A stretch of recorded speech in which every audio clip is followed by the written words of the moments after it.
refinance program proposed by President Obama last week is receiving new scrutiny for fees it may charge homeowners. Fox Business Network senior Washington correspondent Peter Barnes explains. In his State of the Union address 2 weeks ago, President Obama announced a plan to possibly help millions of homeowners refinance their mortgages at lower interest rates, now 4% or so. I'm sending this Congress a plan that gives every responsible homeowner the chance to save about $3,000 a year on their mortgage. But he left out one important detail that could cut into savings and applications: a fee that Uncle Sam would charge borrowers for the government's help. The president wants refis to go through the Federal Housing Administration, which insures mortgages for a price. Right now, it tacks a 1.15% premium on each monthly payment. It also charges a one-time upfront fee of 1%. The fees generated about $8 billion last year. An administration official now acknowledges the refi plan would include such fees, which the administration wants to work out with Congress. The White House wants to keep the fees low, with subsidies from $5 to $10 billion in new taxes on banks, a non-starter for many Republicans, who also worry about starting a new loan guarantee program after the FHA, Fannie Mae, and Freddie Mac have struggled with loans gone bad.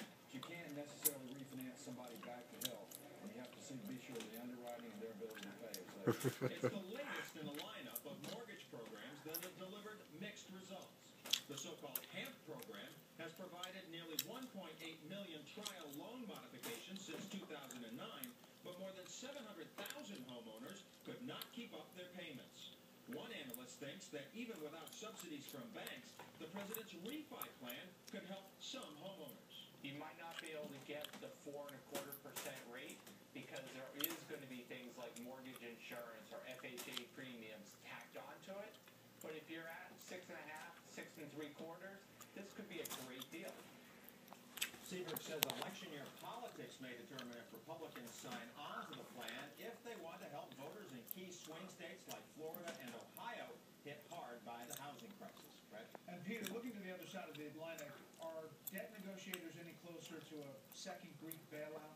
Well, there were more protests in Greece today as leaders struggled to agree on deeper spending cuts. They are discussing layoffs of 15,000 government workers this year. They're also looking at a 22% reduction in the minimum wage over there, a 20% cut in pensions. The talks are reportedly stalled.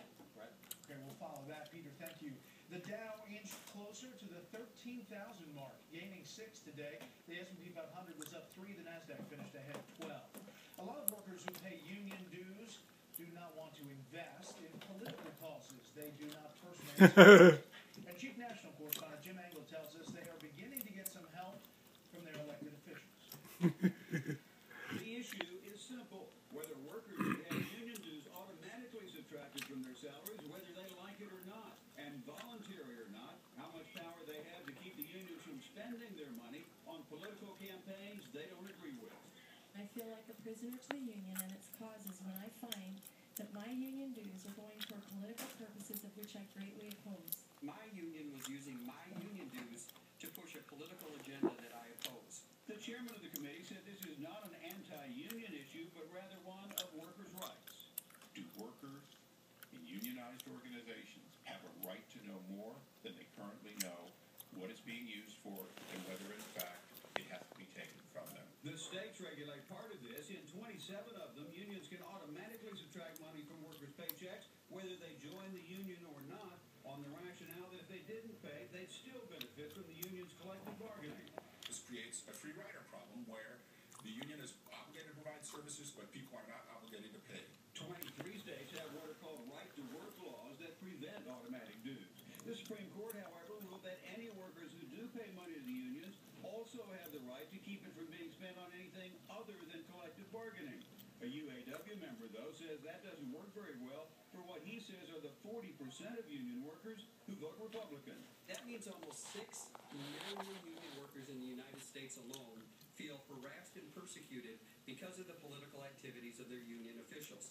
Democrats complained loudly that Congress should examine corporate money in politics, but agreed on workers' rights. Unions may not force their members to pay for political activities they disagree with. Unions are already subject to extensive administrative procedures and reporting requirements. But President Obama rescinded an order from President Bush that federal workers be informed of their right to challenge how their money is spent. The administration also completely disbanded the federal unit in charge of auditing the largest unions, so there will be 0 audits in 2012. In Washington, Jim Angle, Fox News. Next in the grapevine, interesting information about some of the people behind that Clint Eastwood Chrysler ad during the Super Bowl. And don't forget, tonight's Infinity-sponsored text-to-vote question, can Rick Santorum win the GOP nomination? Text SR1 to 36288 for yes, SR2 for no. We'll bring you the results at the end of tonight's show. Ow!